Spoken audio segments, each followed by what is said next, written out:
이 시간 저희들이 여호수아서 18장을 읽었습니다. 계속해서 땅의 분배를 말하고 있는 내용입니다.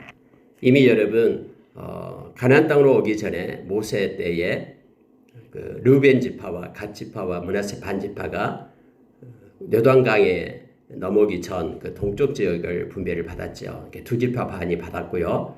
그리고 해서 가장 먼저 이제 7년 전역이 끝나고 나서 유다 지파가 갈렙이 있는 유다 지파가 먼저 받았죠. 그리고 여호수아가 속해 있는 요셉 지파, 그러니까 에브라임 지파와 므낫세 반 지파가 받았습니다. 그래서 두 지파 반이 받았어요 이미. 그리고 나머지는 이제 7지파가 남아 있는 거예요. 그래서 7지파가 어떻게 땅을 분배할 것인가에 대한 내용이 바로 18장에 있습니다. 여호수아는 아직 땅을 분배받지 못한 7지파에게 말합니다.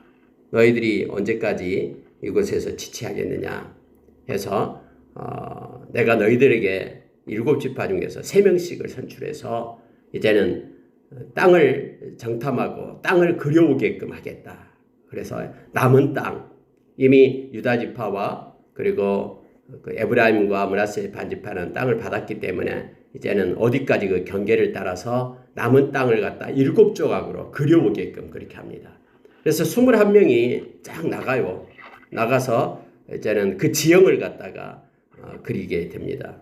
옛날에 그 김정우가 우리나라가 땅을 돌아다니면서 지도를 그리듯이, 근데 이때 당시 엄청나게 오래전에, 지금부터 약 언제입니까? 약 3,500년 전에 지금 그 21명이 돌아다니면서 이제 땅을 그려와요. 7조각으로 그려가게 됩니다. 지파별로 3명씩.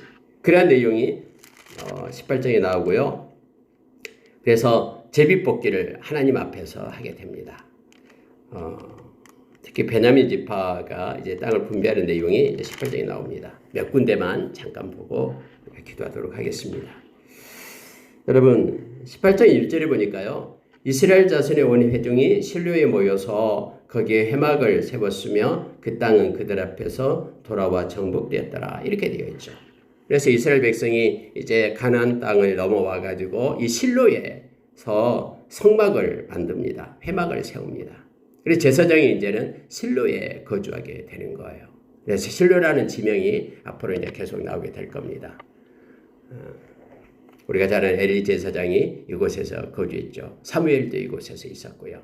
실로가 이제 회막을 짓고 그곳에서 하나님을 섬기는 중심지가 되었음을 성경은 가르쳐 줍니다. 그곳에서 하나님 그 앞에서 제비뽑기를 하는 거예요. 자, 여러분 2절 보십시오. 그러나 이스라엘 자손 중에 그 기업의 분배를 받지 못하는 자가 아직도 7지파라. 7지파가 있었죠. 여호수아가 이스라엘 자손에게 이르되 너희가 너희 조상 하나님 여호와께서 너희에게 주신 땅을 점령하러 가기를 어느 때까지 지체하겠느냐. 이들에게도 여러 가지 불만이 있을 수가 있겠죠. 왜냐하면은 갈렙은 1세대잖아요. 유일하게 살아남았던. 그래서 힘이 센 갈렙 그 유다 지파는 먼저 분배해주고, 그리고 또 지금 여호수아가 속해 있는 것도 요셉 지파잖아요. 그러면 요셉 지파 먼저 분배해주고 그 우리들은 뭐야? 이렇게 생각할 수도 있었겠어요. 이렇게 거룩한 상상력으로 보자면. 그럼 머뭇거리고 있는데 여호수아가 그들을 부릅니다. 그러면서 이미 하나님께서 너희들에게도 이렇게 땅을 분배할 계획을 가지고 있고 이미 땅을 점령하게끔 했는데 왜 이렇게 머뭇거리고 있냐? 빨리 나가라. 지체하지 마라. 이렇게 말을 합니다. 어느 때까지 지체하겠느냐? 하나님께서 너에게 주신 땅을 점령하기를 어느 때까지 멈춰서느냐? 여러분, 전쟁을 오래 하다 보면은 지치잖아요. 사람이 죽고 힘들고 쉬고 싶고 막 그러잖아요. 지금 우크라이나 전쟁이 지금 있습니다만은 몇 달 넘어가니까 여러분 빨리 끝났으면 좋겠잖아요. 몇 달인데요. 그리고 많은 사람이 죽고 하니까 이게 너무 힘들잖아요. 근데 여러분, 자그마치 가나안 전쟁이 7년이 지났는데 그들이 너무나 힘들어요. 그런데 여호수아는 멈추려고 하는 그들을 갖다 빨리 행하라고 독촉을 합니다. 그러면서 너희 지파에 3사람씩을 선정하라. 내가 그들을 보내리니 그들은 일어나서 그 땅을 두루다니며 그들의 기업을 따라 그 땅을 거래가지고 내게 돌아올 것이라 해서 17개의 이렇게 그림을 그려서 오게끔 합니다. 그 땅을 7부분으로 그려서 이곳 내게로 가져오라, 즉 실로로 가져오라. 그러면 내가 거기서 너희를 위하여 우리 하나님 여호와 앞에서 제비를 뽑으리라. 레위 사람은 너희 중에 분깃이 없나니 여호와의 제사장의 직분이 그들의 분깃이 됨이며 라고 7지파만 보내게 됩니다. 이미 우리가 잘 아는 이제 2지파 반 해서 실은 4지파예요. 그렇죠? 므낫세 지파가 반이었으니까요. 그래서 5지파예요. 5지파가 이미 뽑혔고, 그리고 레위가 이미 하나님의 기업을 받았죠. 그들은 기업이 없는 것이 하나님이 기업이 되니까요. 결국은 6지파가 기업을 받고 7지파가 못 받은 거예요. 원래 12지파였는데 이제 에브라임과 그리고 므낫세 지파가 서로 나눠졌기 때문에 13개가 됐죠. 레위 지파까지 합해서요. 그래서 그들이 이제 가서 그림을 그려가지고 옵니다. 그리고 하나님 앞에서 제비뽑기를 하게 됩니다.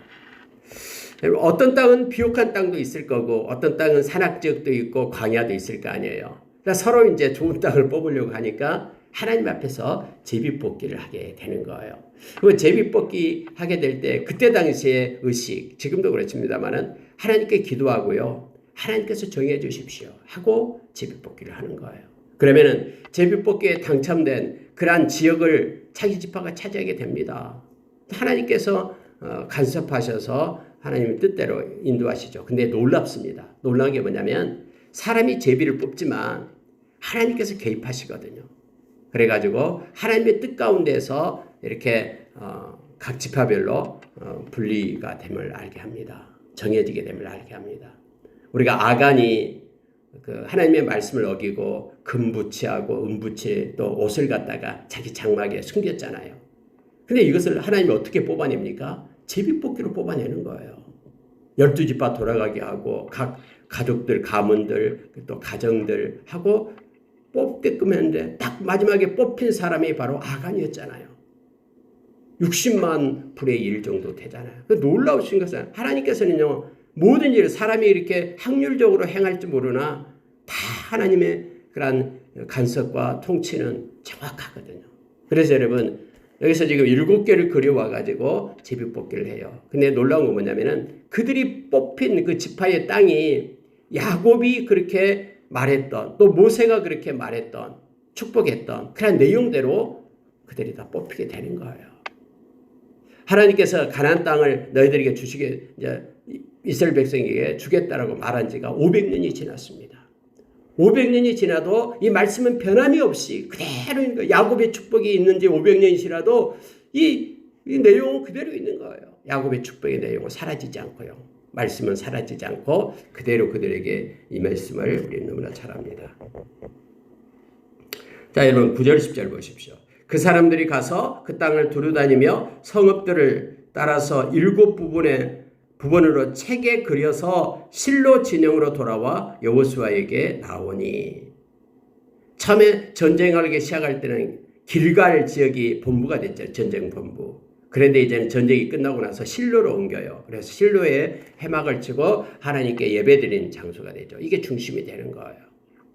그래서 여러분 10절 보세요. 여호수아가 그들을 위하여 실로의 여호와 앞에서 제비를 뽑고 그가 거기서 이스라엘 자손의 분파대로 그 땅을 분배하였더라. 이렇게 성경은 되어 있습니다. 이곳에서 모든 지파가 이제 분배를 받습니다. 7조각을 중에서 제비 뽑아가지고 이제 분배를 받게 되는데, 자, 베냐민 지파를 한번 보십시오.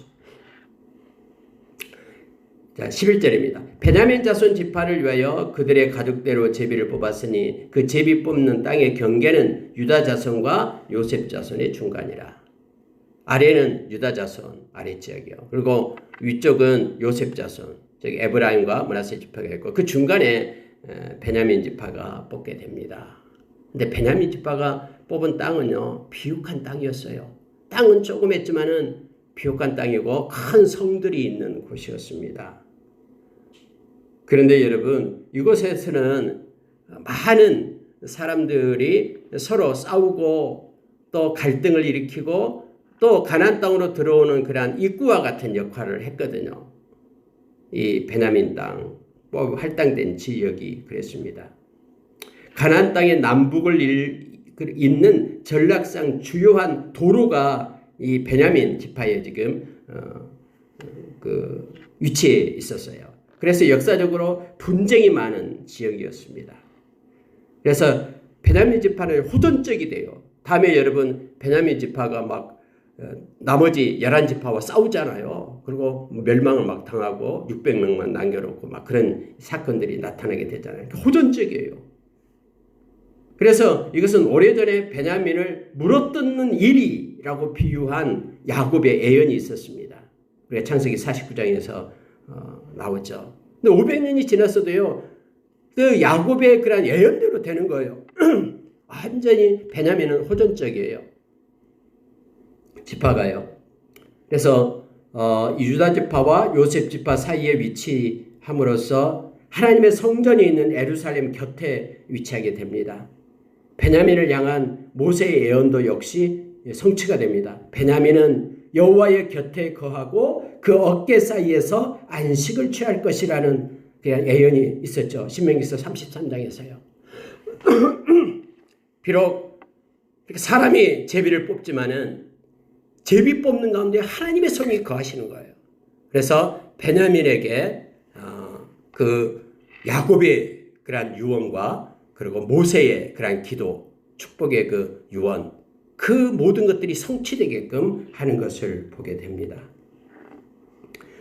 여러분, 대체로 그 지역이 산악지역이 있었고요. 또 사막지역도 일부가 있습니다. 여리고가 있었고 예루살렘 근처에 비옥한 땅도 그들에게 있었어요. 그래서 26개의 성읍을 그들이 얻게 됩니다. 베델이 있고 여리고가 있고 기브온이 있고 라마가 있고 여부스. 원래 이 여부스가 바로 예루살렘이거든요. 이것도 베냐민 지역에 속해 있는 땅입니다. 그리고 우리가 잘 아는 그 기브아에서 막 이제 전쟁이 일어나게 되죠.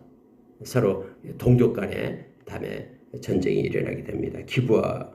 이와 같이 유명한 곳들이 비록 적은 베냐민 지파 땅이지만 이곳에 주요한 도시들이 있었음을 합니다. 이것이 바로 통로예요. 가나안 들어간 통로를 바로 베냐민 지파가 얻게 되었음을 보게 됩니다. 여러분, 오늘 18장에서 우리에게 준 교훈은 뭐냐면 사람이 행한 것 같지만은 하나님의 보이지 않는 손이 함께함으로 역사한다라는 것을 우리가 깨닫기를 원합니다. 우리가 세월이 지나가면은 이렇게 많은 자연들은 변하고 산천도 변하지만 하나님의 말씀은 변함이 없습니다. 그리고 그 말씀대로 성취되는 것이 하나님의 말씀임을 우리에게 가르쳐 줍니다. 그래서 예수님은 마태복음 24장에서 35절에 나오죠. 내 말은 소멸되지 않는다. 천지가 없어지더라도 내 말은 그대로 있다라고 말합니다.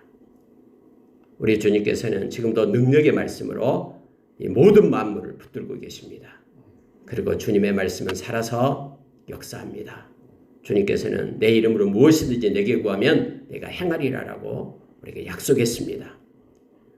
하나님은 거짓말하실 수 없는 두 가지 사실이 있는데 히브리서 6장에서 우리에게 가르쳐주죠. 하나님이 약속하신 것 변함이 없습니다. 그리고 하나님께서 맹세하신 것 변함이 없습니다. 오늘 하루도 하나님이 살아있는 말씀을 붙잡고 우리가 나가기를 원합니다. 그리고 비록 사람이 길을 간다 할지라도 그 발걸음을 인도하고 방향을 인도하고 모든 결과를 창출하신 분이 우리 하나님 되심을 우리가 기억하기를 원합니다. 오늘도 우리 하나님과 동행하면서 하나님께 영광 돌리고 하나님의 은혜 가운데 거하는 하루가 되기를 원합니다.